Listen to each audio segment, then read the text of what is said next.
Uso de enxerto. Pessoal, quando que eu vou usar enxerto numa resolução de pseudartrose? Principalmente, pessoal, quando a gente tem duas situações. Primeiro, uma má vascularização da região, então a gente tem uma pseudartrose atrófica, né? A gente sabe que não está chegando sangue, não está chegando células ali.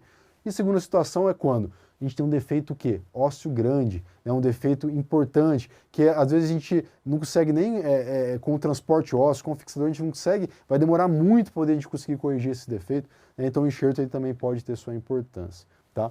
O mais clássico, pessoal, de enxerto que a gente pode utilizar no contexto de uma pseudartrose é o enxerto esponjoso autólogo, ou seja, autólogo, pessoal, do próprio indivíduo, tá? Do próprio corpo dele, e osso esponjoso, tá? O mais clássico é a gente tirar osso aí da crista ilíaca, tá bom? Quais que são as vantagens desse enxerto, pessoal? Ele é o padrão ouro, ele vai trazer para a gente tudo que a gente precisa para um enxerto. Osteoindução, né, que é induzir que células mais primitivas se diferenciem em células osteogênicas, né, osteoblastos, né, que criem osso. Osteocondução, ou seja, ele vai servir como matriz para ocorrer o crescimento ósseo ali, ocorrer a reparação. E osteogênese também, essa diferenciação celular é importante. Então o enxerto, vamos dizer assim, padrão ouro para que tudo que a gente precisa de um enxerto, ele ocorra, tá bom? Quais são as limitações? O sítio doador, às vezes a gente não consegue uma quantidade de enxertos que seja necessária, dependendo do tamanho do nosso defeito, né? E a quantidade também.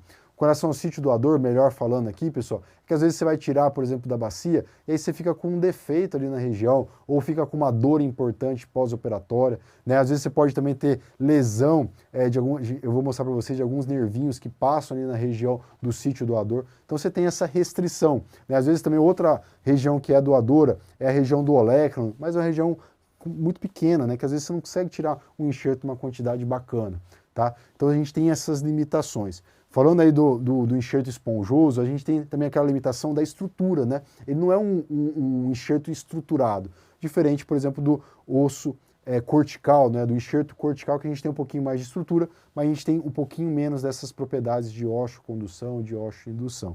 Tá bom, pessoal? Vamos lá.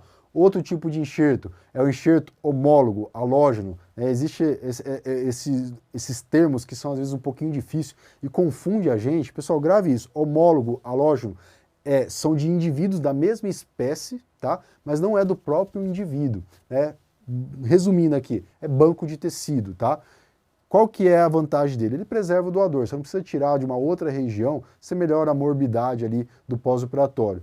E você consegue um maior volume. Né? Se você quiser, você pega quantos enxertos você quiser, conforme o quê? A sua disponibilidade, tá? Então nem todos os locais têm acesso a isso, tá? E também, por ele não ser do próprio indivíduo, ele é menos osteogênico. Né? Existe aquele risco teórico cada vez menor, né, de rejeição, vamos dizer assim, né? Isso é descrito. Também tem aquele risco de passagem, né, de infecção, mas isso cada vez mais, o controle de qualidade tem diminuído muito. Tá? Mas o maior empecilho aqui realmente é a disponibilidade, tá bom, pessoal? E aí, terceira hipótese, terceira maneira da gente utilizar os enxertos são os enxertos o quê? Sintéticos. Esses daqui, pessoal, também esbarram um pouquinho na disponibilidade, principalmente na questão de alto custo, tá? São chamados de sintéticos ou biocerâmica, também existe esse termo que é utilizado, né? O que a gente utiliza? Eles são feitos basicamente do quê? De hidroxiapatita e fosfato tricálcio. A principal função deles, pessoal, é de osteoindução, tá? Eles também têm uma função aí de osteocondução, dependendo se eles forem um pouquinho mais estruturados, tá? Principalmente aqueles bloquinhos que às vezes o pessoal utiliza, é uma função que eles podem também serem utilizados, correto? Limitações é isso, fragilidade, a disponibilidade, nem sempre é acessível em todos os serviços. E por último, a gente tem os enxertos vascularizados, que são aqueles enxertos, pessoal, que tem vaso sanguíneo junto. Qual que é a principal barreira aqui, pessoal? A principal barreira é você conseguir realizar. Muitas vezes você precisa ter um microcirurgião ali, de mão, às vezes para fazer um enxerto vascularizado de fíbula, né, que é bastante utilizado principalmente aí nos membros superiores, né, no tratamento às vezes de tumor também, né? E eles são utilizados principalmente nessas situações, quando você tem uma grande perda óssea, né? Maior que 5 centímetros. No Rockwood ele coloca que você poderia usar um enxerto vascularizado até 5 a 7 centímetros, tá? O Rockwood é 9 edição. Então são defeitos maiores, onde você, se você for fazer uma um alongamento ósseo, né, um ganho ósseo com o fixador externo, você vai demorar muito tempo para poder conseguir ganhar esse comprimento ósseo. E se você usar algum outro tipo de enxerto, você não vai ter estrutura, né, para poder conseguir complementar toda aquela região de defeito, né? Então a principal indicação são isso: defeitos, perdas ósseas importantes, tá bom? Vamos ver como que isso daí aparece na nossa prova, pessoal. Olha só, isso daqui do Taro 2020. Olha só, o uso da biocerâmica como enxerto estrutural, presta atenção, o uso da biocerâmica como enxerto estrutural apresenta como principal propriedade a...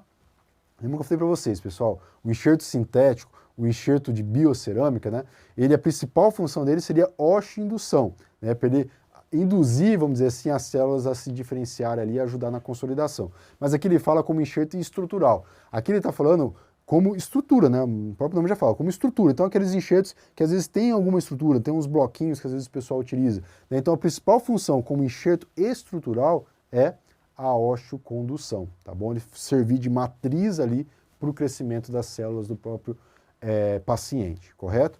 Olha só uma outra questão que também apareceu para a gente, tá? No 2018. Você vê que assim, aparece bastante até, né? O enxerto homólogo, ou seja, ó, enxerto homólogo, ou seja, da mesma espécie de outro indivíduo, não é do próprio indivíduo, tá? Tem como principal propriedade pessoal, enxerto do outro indivíduo, a principal propriedade é osteocondução também, tá bom? Ele servia ali como base, tá? Para poder chegar às células ali inflamatórias, às células ósseas e ocorrer a consolidação. Osteoindução não é possível. Por quê? Porque esse enxerto, lembra, é banco de cadáver, banco de tecidos, né? Não tem células vivas ali, né? Então, ele não vai ter o potencial de induzir a consolidação, né? A osteogênese, não vai ter células para isso. A função dele é funcionar como matriz ali para ocorrer a consolidação baseada nas células do próprio indivíduo. Entenderam aqui, pessoal? Uma parte que às vezes gera um pouquinho de confusão, tem algumas palavras um pouquinho difíceis, né? Homólogo, autólogo. Se você teve alguma dúvida, volta um pouquinho essa aula, tá? Faz uma anotação, porque isso aqui é importante, você viu que o pessoal gosta de perguntar. Tá bom, pessoal? Vamos progredir.